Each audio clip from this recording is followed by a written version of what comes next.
Hello everyone, very good morning to all of you. आज का हमारा सेशन है बफर सॉल्यूशन का। तो हम लोग आज ये बहुत ही इंपॉर्टेंट टॉपिक है क्योंकि बफर सॉल्यूशन जो है ये कॉमन सिलेबस है फॉर क्लास 11-12 के स्टूडेंट्स के लिए भी, बीएससी के लिए भी और सीएसआईआर नेट में भी जो है ये टॉपिक हम लोग को रिवाइज करना पड़ जाता है। इसके अलावा कई सारे कॉम्पिटिटिव एग्जाम्स हैं जहाँ पर भी ये टॉपिक हम लोग को पढ़ना पड़ता है।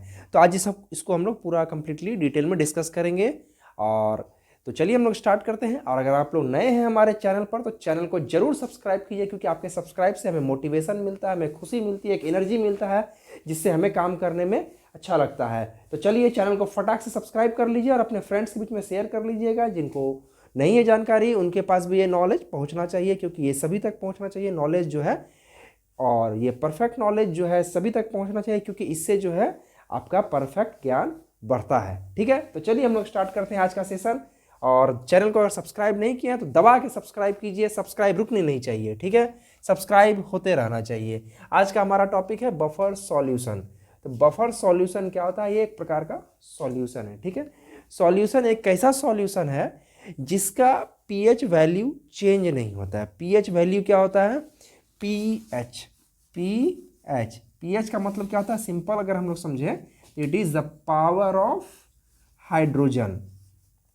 ठीक है, और अगर इसको और सिंपल करेंगे तो पावर ऑफ एसिड और बेस, ये भी हम लोग कह सकते हैं। तो किसी भी सॉल्यूशन कितना एसिडिक है या कितना बेसिक है उसको हम लोग पीएच में मेजर करते हैं। ठीक है, इसके अलावा क्या कहता है कि ये जो सॉल्यूशन है एक ऐसा सॉल्यूशन है जो कि अपने अंदर रिजर्व एसिडिटी एंड बेसिसिटी को रखता है। मतलब इसके अंदर कुछ reserve acidic power and basic power है, जिसके कारण ये सॉल्यूशन कुछ ऐसा बिहेव करता है कि इस सॉल्यूशन में अगर हम स्मॉल अमाउंट ऑफ एसिड या फिर बेस को ऐड करेंगे तो उसके एडिशन से उस सॉल्यूशन का जो है पीएच वैल्यू चेंज नहीं होगा। मतलब कि हमारे पास जो भी सॉल्यूशन है अगर वो बफर सॉल्यूशन है, in that case if we add small amount of acid और base, then the solution will not change its acidity और बेसिसिटी और इट्स एसिडिक नेचर और इट्स बेसिक नेचर। मतलब कि जो भी इसका नेचर है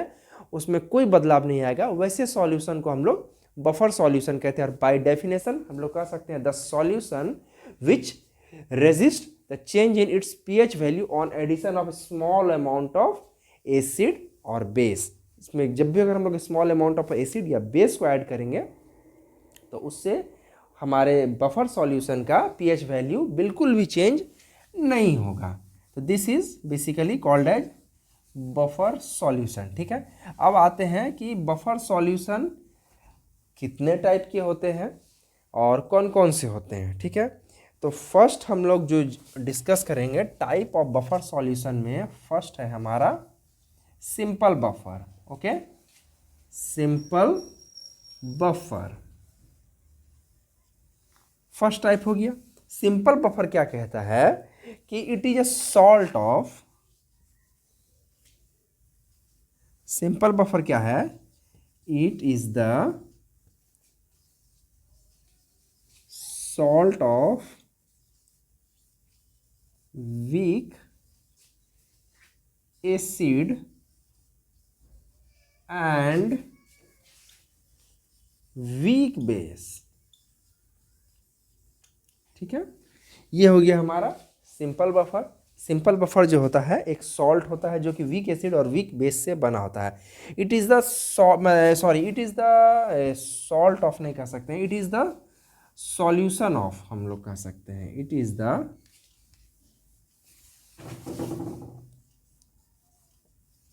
it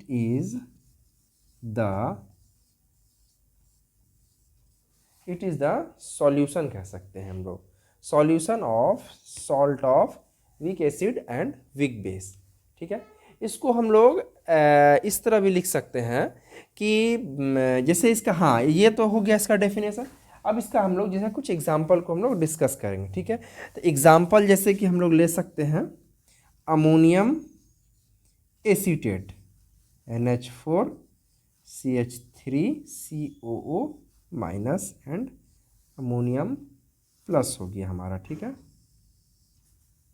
ये जो है हमारा एक सॉल्ट है। तो देखिए ये salt of weak acid and weak base कैसे है, देखिए ये जो हमारा एसीटेट आयन है ये आता है वीक एसिड से, जो कि है हमारा एसिटिक एसिड CH3COOH, ठीक है। और ये आता है हमारा अमोनिया से। अमोनिया हम लोग सभी जानते हैं वीक एसिड है। जब भी हम NH3 प्लस एसिटिक एसिड को मिलाते हैं तो हमको मिल रहा है वीक बेस। तो वीक बेस हो गया हमारा एक सिंपल सा, मतलब कह सकते हैं ये जो सॉल्ट प्रिपेयर किया गया है, इस सॉल्ट का week acid and weak base से क्यों बना, क्योंकि इसका जो एनाइनिक पार्ट है वीक एसिड से आया है और कैटाइनिक पार्ट जो है वीक बेस से आया है। That's why it is called salt of weak acid and weak base, या फिर सॉल्यूशन ऑफ सॉल्ट भी कह सकते हैं। It is the solution of salt of weak acid and weak base कह सकते हैं, ठीक है। ये टाइप 1 हो गया। सेकेंड होता है हमारा एसिडिक, सेकेंड होता है हमारा मिक्स्ड बफर। फिर मिक्स्ड बफर जो होते हैं वो भी दो टाइप्स के होते हैं। तो पहले हम लोग डिस्कस करेंगे what is mixed buffer.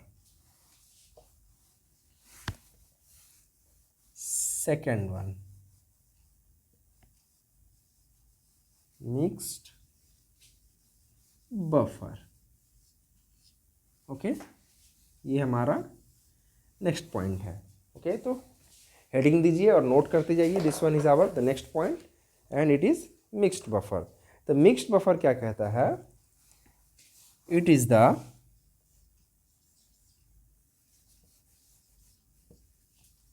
The mixture of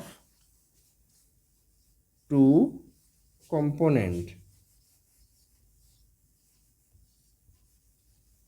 क्या है ये, मिक्सचर ऑफ दो कंपोनेंट है, मतलब दो कंपोनेंट को मिक्स करके जो बफर सॉल्यूशन प्रिपेयर होगा उसको हम लोग मिक्स्ड बफर कहेंगे, ठीक है।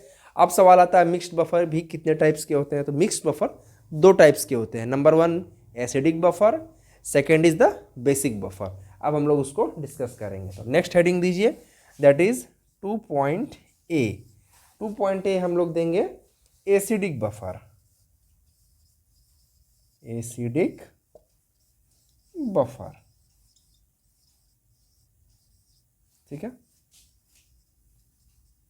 एसिडिक बफर क्या होता है, पहले हम लोग को इसको समझने का जरूरत है।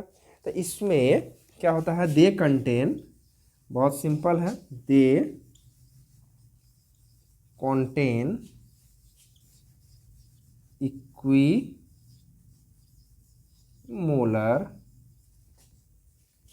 mixture, they contain equimolar mixture of the weak acid and its salt with a strong base, ठीक है। क्या कह रहा है, इक्विमोलर मिक्सचर, मतलब कि same moles of weak acid plus it's salt with weak base, इसको भी हम लोग समझाएंगे। तो ये क्या कह रहा है कि equimolar mixture of weak acid. तो वीक एसिड का एक एग्जांपल हम लोग ले सकते हैं, जैसे कि acetic acid, that is CH3COOH, ये एसिडिक एसिड हो गया।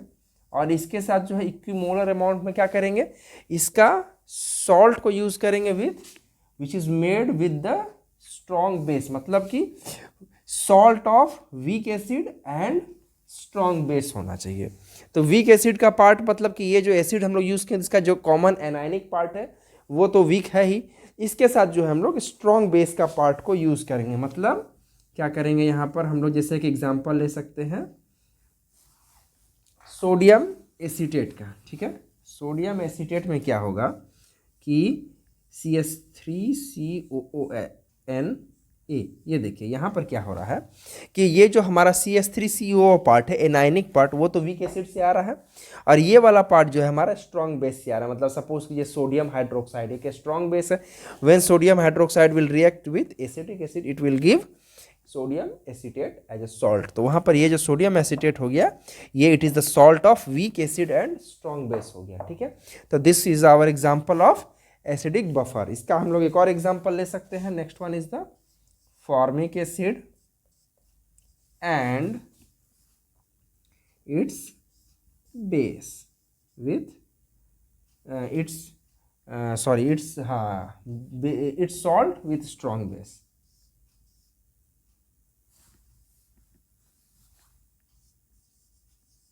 ये हो गया। एक एग्जांपल हम लोग ले सकते हैं फॉस्फोरिक एसिड के लिए, जिसे H3PO4 एंड NaH2PO4। ये सारे एग्जांपल्स हो गए हमारे एसिडिक बफर के लिए। और नेक्स्ट वन हम लोग डिस्कस करेंगे, दैट इज बेसिक बफर। ठीक है, तो बेसिक बफर का भी सिंपल सा एग्जांपल हो जाएगा, सेम एज इट इज, जैसे कि अभी हम लोग यहाँ पर डिस्कस कर रहे थे, बस थोड़ा सा रिवर्सिंग होगा। जैसे कि यहाँ पर हमारा एसिडिक बफर था, अब next one is our basic buffer. Okay, तो बेसिक बफर में क्या होगा, बहुत सिंपल है, equimolar mixture of weak base and its salt with strong acid। ठीक है, जस्ट एसिडिक बफर का रिवर्स हो जाएगा हमारा बेसिक बफर। इसका जो एग्जांपल हम लोग ले सकते हैं, बहुत सिंपल एग्जांपल ले सकते हैं, जैसे कि एक बेस ले लिए NH4OH एंड इट्स सॉल्ट ले लेते हैं NH4Cl। देखिए, अमोनियम हाइड्रोक्साइड, NH4OH हमारा वीक बेस है, और इसका जो है एक सॉल्ट ले लेंगे स्ट्रॉन्ग एसिड के साथ, मतलब हाइड्रोक्लोरिक एसिड के साथ जब इसका रिएक्शन होगा तो ये हमें देगा NH4Cl। देखिए यहाँ पर ये अमोनिया से जो हमें बेस मिल रहा है, ये हमारा वीक बेस है, और ammonia plus HCl when react it will give NH4Cl and it is also a salt of weak base and strong acid. और भी कई सारे एग्जाम्पल्स हैं जिसको कि हम लोग यहाँ पर ले सकते हैं। और जैसे यहाँ पर हम लोग लिए थे, यहाँ पर एक और हम लोग ले सकते हैं NH4OH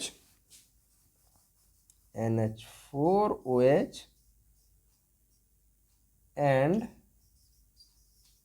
अमोनियम कार्बोनेट ले सकते हैं। तो अमोनियम कार्बोनेट में क्या हो रहा है कि ये जो कार्बोनिक एसिड है ये हमारा दूसरे अलग टाइप के एसिड से आ रहा है, जो कि एज कम्पेयर टू मतलब वीक एसिड से थोड़ा सा स्ट्रांग होता है, बट अमोनिया जो है हमारा वीक बेस होता है। तो इस तरह जो है वीक एसिड इस तरह हम लोग जो है ये दो एग्जांपल्स देखा जो कि बेसिक बफर के लिए सूटेबल है। और अगर इसमें जो है वीक, देखिए यहाँ पर क्या है कि अगर कार्बोनेट को हटा करके अगर हम लोग यहाँ पर नाइट्रेट को लें तो वो ज़्यादा बेहतर है। नाइट्रिक एसिड से हमें नाइट्रेट मिल जाएगा, तो ये हो गया अमोनियम नाइट्रेट। तो अमोनियम पार्ट जो है comes from small base and nitric acid जो स्ट्रॉन्ग एसिड, वहाँ से हमें नाइट्रेट पार्ट मिल जाता है। तो this one is our ammonium hydroxide and ammonium nitrate. This is the perfect example for basic buffer. ठीक है, तो ये हमारा बेसिक बफर का था। एंड इसके अलावा कुछ दो चार पॉइंट्स हैं जो कि हम लोग को जानना जरूरी है किसी भी मतलब बफर सॉल्यूशन के बारे में। तो फर्स्ट क्या है कि कोई भी बफर सॉल्यूशन हो उसके अंदर जो क्या होता है कि रिजर्व एसिडिटी एंड बेसिसिटी होता है। कहने का मतलब क्या हुआ कि any buffer solution have it's reserve acidity और एंड बेसिसिटी, मतलब किसी भी बफर सॉल्यूशन के पास अपना खुद का एक स्पेसिफिक पावर होता है।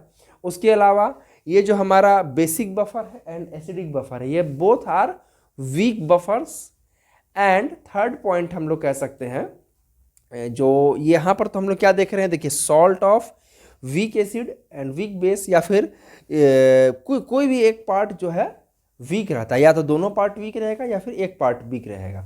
या फिर जब हम लोग सिंपल बफर को देखा था तो उसमें भी देखा था कि simple buffer is a salt of weak acid and weak base. ठीक है, तो ये जितने भी बफर हम लोग देख रहे हैं ये सभी वीक बफर्स हैं।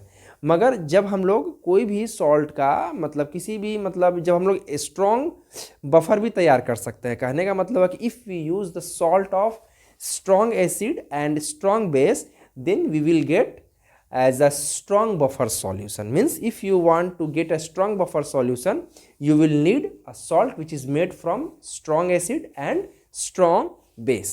तो this is the concept for buffer solution. And इसके एक और पार्ट्स, एक और वीडियो मैं लेकर के आऊँगा जिसमें से कुछ जो रिमेन पॉइंट्स हैं उसको वहाँ पर हम लोग डिस्कस करेंगे।